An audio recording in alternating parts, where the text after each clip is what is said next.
Doma Sports Talk Worldwide with some news from the world of boxing. So y'all know what time it is. You ain't in a rush to get concussed.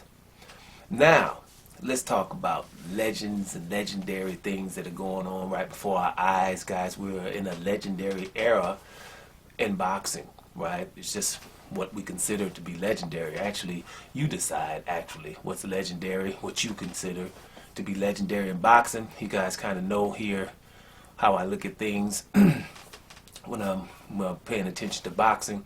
Right now, you know, we got the phenomenon. We got the Errol Spence versus Terence Crawford phenomenon. Basically, because saying that phenomenon because it's, you know, one of those fights we all want to see. These are obviously two of the greatest fighters we got fighting right now for different reasons, but they're great. And when you got that, you know, we got two of the top 5 pound for pound, which we've been saying, and so it's on, and it's a legendary fight, right? It's a legendary fight, and because, you know, like some types of fights are significant. Like I was saying last week, the Joseph Parker Joe Joyce fight is significant because the winner of that one's going to be hot. You know, regardless if it's not controversial, the winner of that fight is going to be hot afterwards because people are going to recognize something there. Crystallized, boom, Joe Joyce is hot right now. We recognize what kind of chin he has because it was definitely tested by Joseph Parker, and Joseph Parker is considered a good heavyweight. You know what I'm saying? Significant. Legendary is even a step higher than that, right? The things that can come out of this fight. If Spence wins, he would definitely get props, and, you know, people would recognize that he's beat a very, very good fighter. Even though the fighter's coming up from a division lower, we understand that this is a great fighter. And Spence will get the recognition he needs before moving up to the next division. That would just solidify his, you know, his Hall of Fame status at that point, even though, because it would be undisputed at welterweight before moving up to try to do it at the next weight. And it's similar to Crawford if he wins. If Crawford wins, you know, it's 2 division, undisputed. It's ridiculous. So that makes it so significant. But, you know, the phenomenon that we're dealing with is, it's like I like to mention a lot of times, is Terence Crawford should not be considered the favorite here. You know, that's what's legendary about this. It's not too often that a fighter comes from a division lower, right? As a matter of fact, in Crawford's case, his 3rd division up, and to be considered a favorite versus the very best in that division. You know, I can go back to Roy Jones versus James Toney. Not even the great Roy Jones, and he was great before he fought James Toney. Now, James Toney, you know, was at 168, number 1 pound for pound. Roy Jones was just that bad dude like Jerron Ennis style, which we know is awesome. Roy Jones, anybody, you know, with Roy Jones, you only need 3 minutes of highlights to know what we're talking about here. It's ridiculous. I'm way better than people, type of talent. That's what Roy Jones is all about.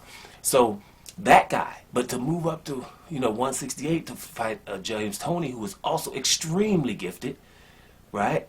He wasn't even the favorite there. And that's Roy Jones.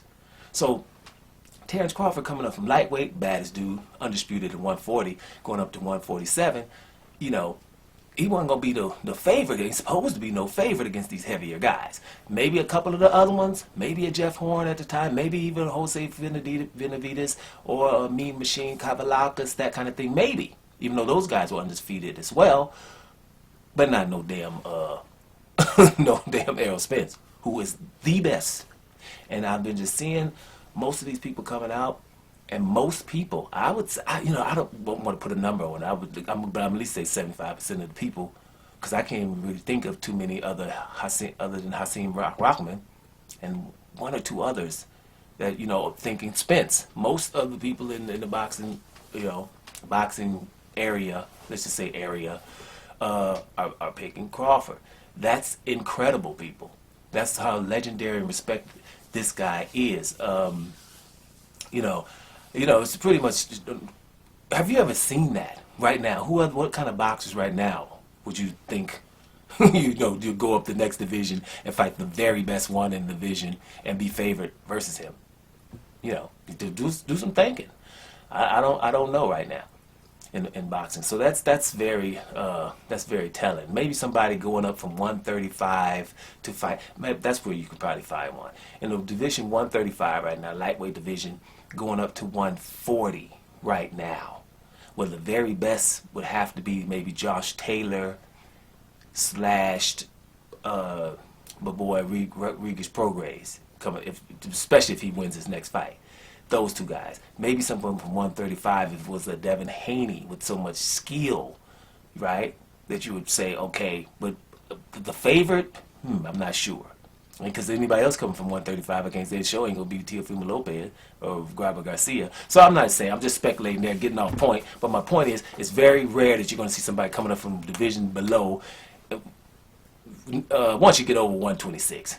Because one them down, one is 112, and then it's 115, another one is 118. I ain't talking about that. Get up to about 126, where it's a little distance between divisions. And yeah, that's pretty hard to see. You see what I'm saying? So that's crazy.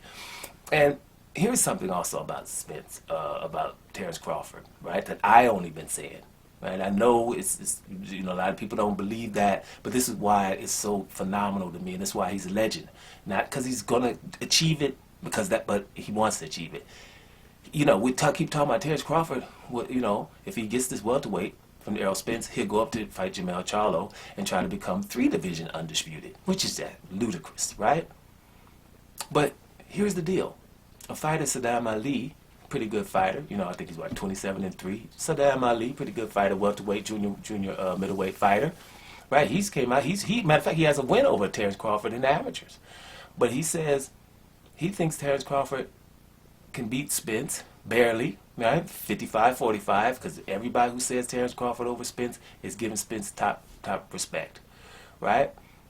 But then he asks against, what about if he did beat Spence, which is, asking, but if he did do that and he had to go up and fight Jermell Charlo, what do you think about that fight? Does he have a chance there? And Saddam Ali is like, probably even a better chance against him than Spence. Do you see what I'm saying? That's ridiculous, because Jermell Charlo is the very best guy at 154. And you're talking about Terence Crawford, a favorite against him as well. That's just the stuff that's going on. If that ain't legendary, I don't know. You see? I don't know. And Errol Spence is being totally respected here. And everybody, no one is disrespecting Errol Spence ever. That's why you don't really want to talk about this. Because when you're trying to tell people about Terence Crawford or glorify Crawford, right, then it seems like you're causing slight to Errol Spence. And that's not the case here. We're not what we're trying to do here, because Errol Spence is awesome. That's the point. It's like when some people say LeBron James is the second best player ever behind Michael Jordan. And LeBron James fans get attitude. I mean second. That's a problem. He's the best. And when you really think about it, they're just saying he's only behind this one guy. And right now, Errol Spence is incredible. A lot of people got Errol Spence top 2 pound for pound. Errol Spence is not in my top 5 pound for pound because he's been in one division. As soon as he steps, immediately once he steps out of there, then I'll go up higher. But pound for pound for me, a little bit, I want to see those top 5, preferably in matches where they're not the bigger fighter. You know what I mean? That's just me. It's like, what's pound for pound? Hey, I was smaller than this guy, and I had to figure it out. I love Floyd Mayweather, the last 7-8 years of his career. Way smaller than people and figuring things out to get things done. We haven't had to see that with Errol Spence yet. We know he can do it, but yet, I keep repeating that. He's pretty much the bigger fighter in most fights. Hence, I'm coming forward and, applying pressure.